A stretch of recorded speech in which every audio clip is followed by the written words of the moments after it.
കാലിഫോർണിയയിലെ ആ വലിയ മരുഭൂമിയിലുള്ള താവളത്തിൽ നിന്ന് ഏതാണ്ട് 2500ഓളം വരുന്ന US മറീനുകൾ വളരെ നിശബ്ദമായി പുറപ്പെടുന്നിടത്താണ് ഈ കഥ തുടങ്ങുന്നത്. ഇതൊരു സാധാരണ ട്രെയിനിങ്ങിന് വേണ്ടിയിട്ടുള്ള പോക്കല്ല, അല്ലെങ്കിൽ വെറുതെ ഒരു ശക്തി പ്രകടനം നടത്താനുള്ള വേണ്ടിയുള്ള യാത്രയുമല്ല.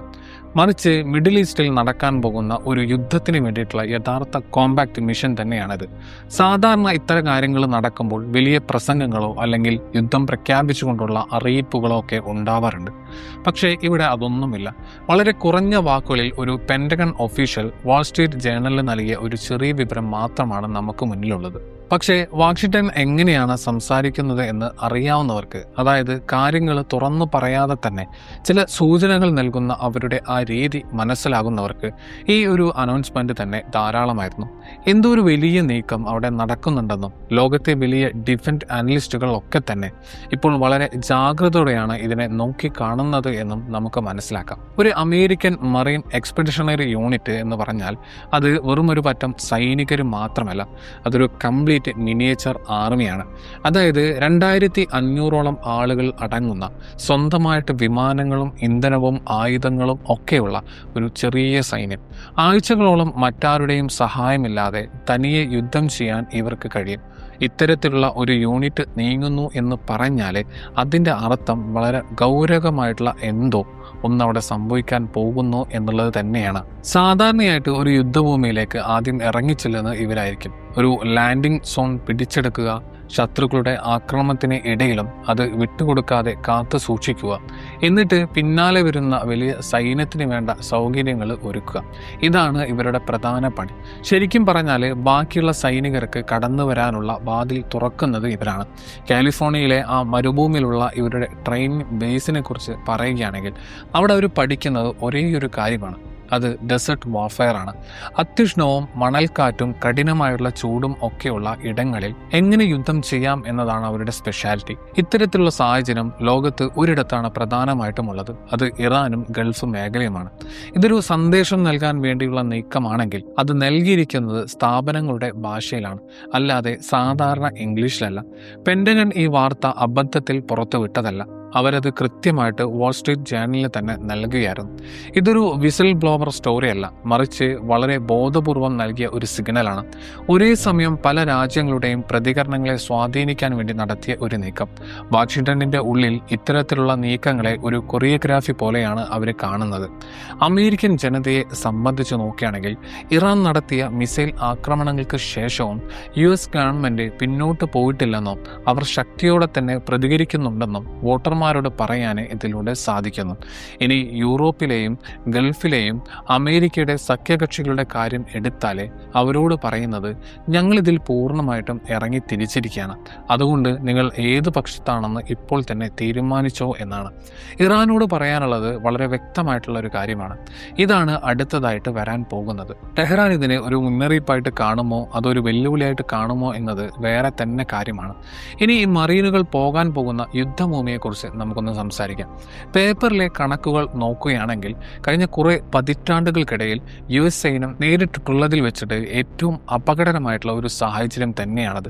ഗൾഫ് മേഖലയിലെ ആകാശത്ത് ഇപ്പോൾ അമേരിക്കൻ സൈന്യത്തിന് കൺട്രോൾ ഇല്ല എന്നതാണ് സത്യം. കഴിഞ്ഞ 2 ആഴ്ചക്കുള്ളിൽ 4 അമേരിക്കൻ ജെറ്റുകളാണ് അവിടെ വെടിവെക്കപ്പെട്ടത്. ഒരു KC-135 റിഫ്യൂലിംഗ് ടാങ്കർ ഇറാഖിന് മുകളിൽ തകർന്നു വീണു. കുവൈറ്റ്, ഖത്തർ, ബഹ്റൈൻ എന്നിവിടങ്ങളിലെ US ബേസുകൾ പലതവണ ആക്രമിക്കപ്പെട്ടു. മിസൈൽ ഡിഫൻസ് നെറ്റ്വർക്കിന്റെ കണ്ണുകളായിട്ടുള്ള ആധുനിക റഡാർ സംവിധാനങ്ങൾ പോലും കേടുപാടുകൾ സംഭവിച്ചു. ഇതുകൂടാതെ അവിടെ നിലയുറപ്പിച്ചിരുന്ന 2 US എയർക്രാഫ്റ്റ് കാരിയറുകൾ ഇപ്പോൾ നിശബ്ദമായിട്ട് പിന്നോട്ട് പോയിരിക്കുകയാണ്. ഒഫീഷ്യലായിട്ട് അവർ പറയുന്നത് അവയുടെ സ്ഥാനം മാറ്റിയെന്നാണ്. പക്ഷേ ഓപ്പറേഷനിൽ നോക്കിയാൽ അത് പിന്മാറുകയാണ് എന്നതിൻ്റെ മനോഹരമായിട്ടുള്ള ഒരു വാക്ക് മാത്രമാണ്. ഇത്തരം ഒരു സാഹചര്യത്തിലേക്കാണ് മറീനുകളെ അയക്കുന്നത് എന്ന് ശ്രദ്ധിക്കണം. അവർക്ക് ആകാശത്ത് പിന്തുണ നൽകാൻ വിമാനങ്ങളില്ല. ബേസുകൾ തകർക്കപ്പെട്ടിരിക്കുന്നു.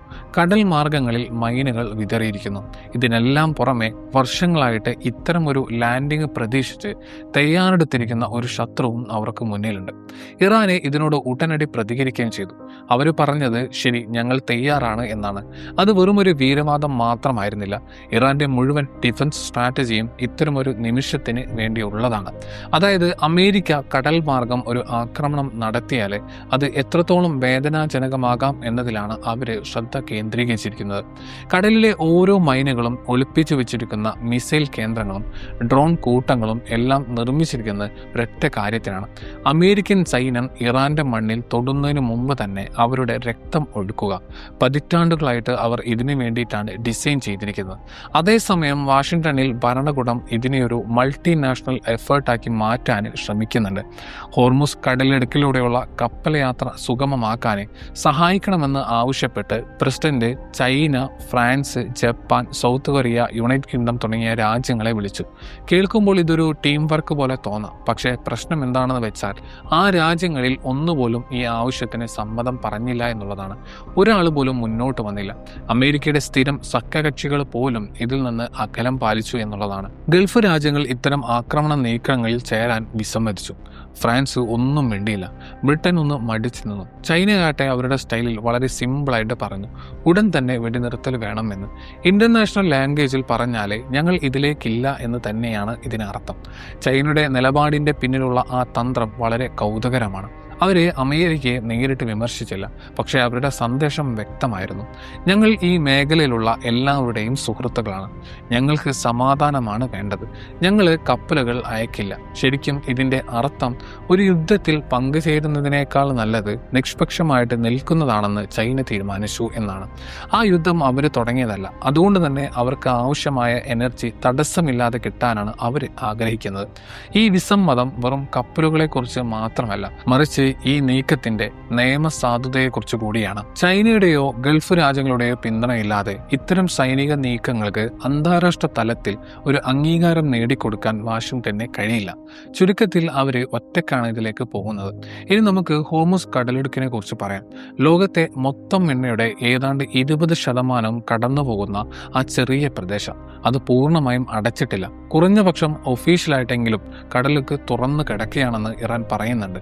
പക്ഷേ ഒരു നിബന്ധനയുണ്ട്: അമേരിക്കയുടെ ഈ ഓപ്പറേഷനെ പിന്തുണക്കാത്ത രാജ്യങ്ങളുടെ കപ്പലുകൾക്ക് മാത്രമേ അവിടെ പ്രവേശനം ഉള്ളൂ എന്നുള്ളതാണ്. ചൈനയുടെയും ഇന്ത്യയുടെയും ടാങ്കറുകൾക്ക് കടന്നു പോകാം, പക്ഷേ അമേരിക്കയുടെയോ ഇസ്രായേലിൻ്റെയോ അല്ലെങ്കിൽ പാശ്ചാത്യ രാജ്യങ്ങളുടെയോ കപ്പലുകൾക്ക് അവിടെ ഒരു ബ്ലോക്കാണ്. അതൊരു കംപ്ലീറ്റ് ബ്ലോക്കേഡ് അല്ല, മറിച്ച് വളരെ തന്ത്രപരമായിട്ടുള്ള ഒന്നാണ്, ഒരു ടാർഗറ്റഡ് ആയിട്ടുള്ള എംബാർഗോ. ഇതൊരു വലിയ ബുദ്ധിയാണ്. കാരണം എല്ലാവരെയും തടഞ്ഞാൽ ചൈനയ്ക്കും ഇന്ത്യക്കും ദേഷ്യം വരും. പക്ഷേ ഇത്തരത്തിൽ ചിലരെ മാത്രം തടയുമ്പോൾ ഇറാന്റെ സുഹൃത്തുക്കൾക്ക് സാധനങ്ങൾ കിട്ടുകയും ശത്രുക്കൾക്ക് കിട്ടാതാവുകയും ചെയ്യും. ഒരു വീടിന്റെ ഒരു മുറിയിലെ ഓക്സിജൻ മാത്രം കട്ട് ചെയ്യുകയും ബാക്കിയുള്ള മുറികളിൽ അത് നൽകുകയും ചെയ്യുന്നത് പോലെയാണത്. ഈ നിയന്ത്രണം ഓരോ ദിവസം നീണ്ടുപോകുമ്പോഴും പാശ്ചാത്യ രാജ്യങ്ങൾക്ക് മേലുള്ള എക്കണോമിക് പ്രഷർ കൂടി വരും. ഇന്ധനവില കൂടുക, ഷിപ്പിംഗ്, ഇൻഷുറൻസ് പ്രശ്നങ്ങൾ, വ്യാപാരത്തിൽ വരുന്ന താമസം, രാജ്യത്തിനകത്തുണ്ടാകുന്ന രാഷ്ട്രീയ സംഘർഷങ്ങൾ, ഇതെല്ലാം ഇതിൻ്റെ ഭാഗം കൂടിയാണ്. ഇവിടെ മറ്റൊരു സത്യം കൂടിയുണ്ട്: ഒരു കടൽ മാർഗത്തിൽ മൈനുകൾ വിതറാൻ വളരെ എളുപ്പമാണ്. പക്ഷേ ആ മൈനുകൾ മാറ്റണമെങ്കിൽ ഒരുപാട് സമയം, കൃത്യതയും എല്ലാവരുടെയും സഹകരണവും ഒക്കെ വേണം. ഇപ്പോൾ അത്തരത്തിലുള്ള സഹകരണം ഒരിടത്തുമില്ല. അതുകൊണ്ട് കപ്പലുകൾക്ക് അനങ്ങാൻ പറ്റാതെ വരുന്നു. യുദ്ധത്തിൽ നേരിട്ട് പങ്കെടുക്കാത്ത രാജ്യങ്ങൾ പോലും ഇതിൻ്റെ പ്രത്യാഘാതങ്ങൾ അനുഭവിക്കുന്നു എന്നുള്ളതാണ്. ഈ സാഹചര്യം നീണ്ടുപോകും തോറും വാഷിംഗ്ടണിന്റെ മുന്നിലുള്ള ഓപ്ഷനുകൾ കുറഞ്ഞു വരികയാണ്. ഈ സമയത്ത് അനലിസ്റ്റുകൾക്ക് പഴയൊരു ചരിത്രം ഓർമ്മ വരുന്നുണ്ട്. 1965 മാർച്ചിലെ വിയറ്റ്നാം യുദ്ധം. അന്ന് പെന്റഗൺ പറഞ്ഞത് 3500 മറൈനുകളെ ഒരു സുരക്ഷാ ദൗത്യത്തിന് വേണ്ടി ഡാനാങ്ങിൽ ഇറക്കുകയാണ് എന്നുള്ളതാണ്. കേൾക്കുമ്പോൾ ഇപ്പോൾ നടക്കുന്നത് പോലെ തോന്നുന്നില്ലേ? അത് താൽക്കാലികമാണെന്നും നിയന്ത്രിക്കാൻ കഴിയുന്നതാണെന്നാണ് ഒക്കെയായിരുന്നു അന്ന് പറഞ്ഞിരുന്നത്. പക്ഷേ മാസങ്ങൾക്കുള്ളിൽ ആ ആയിരക്കണക്കിന് മറീനുകൾ 5 ലക്ഷം സൈനികരായിട്ട് മാറി. ആരും പ്ലാൻ ചെയ്യാത്ത വിധത്തിൽ അതൊരു വലിയ ദുരന്തമായിട്ട് മാറി. ആദ്യത്തെ ചുവടുവെപ്പ് ചെറുതായിരുന്നു, പക്ഷേ ആ ചെരിവ് വളരെ വലുതായിരുന്നു. അന്ന് ഡാനാങ്ങിൽ നടന്ന ആ ലാൻഡിങ് ചരിത്രത്തിലെ തന്നെ വലിയൊരു ദുരന്തത്തിന്റെ തുടക്കമായി. ആയിരുന്നു. ഇപ്പോൾ നടക്കുന്ന കാര്യങ്ങൾ വിയറ്റ്നാമിന് സമാനമാണെന്ന് പൂർണ്ണമായിട്ട് പറയാൻ കഴിയില്ല. ഇത് വിയറ്റ്നാമിലെ കാടുകളല്ല, ഇറാന്റെ യുദ്ധഭൂമി അതല്ല. പക്ഷേ ഇതിന് പിന്നിലെ ലോജിക്ക് സമാനമാണ്. ഒരിക്കൽ സൈന്യത്തെ ഒരു സ്ഥലത്ത് ഇറക്കിക്കഴിഞ്ഞാൽ അവരവിടെ ഒരു അവസ്ഥ സൃഷ്ടിക്കും. ആ സൈനികർക്ക് സംരക്ഷണം നൽകേണ്ടി വരും. അതിന് എയർ സപ്പോർട്ടും ലോജിസ്റ്റിക്കും കൂടുതൽ സൈന്യവും ഒക്കെ വേണ്ടിവരും. ഓരോ പുതിയ ആവശ്യവും അടുത്ത വലിയ നീക്കത്തെ ന്യായീകരിക്കും. പെട്ടെന്നൊരു ദിവസം അവിടുന്ന് തിരിച്ചു വരിക എന്നത് രാഷ്ട്രീയമായിട്ട് വലിയ ബുദ്ധിമുട്ടുള്ള കാര്യമായിട്ട് മാറും. പരിമിതമായ ലക്ഷ്യങ്ങളോടെ തുടങ്ങുന്ന മിഷനുകൾ എങ്ങനെയാണ് പൂർണ്ണമായ യുദ്ധങ്ങളായിട്ട് മാറുന്നതെന്ന് ചരിത്രം നമുക്ക് കാണിച്ചു തരുന്നുണ്ട്.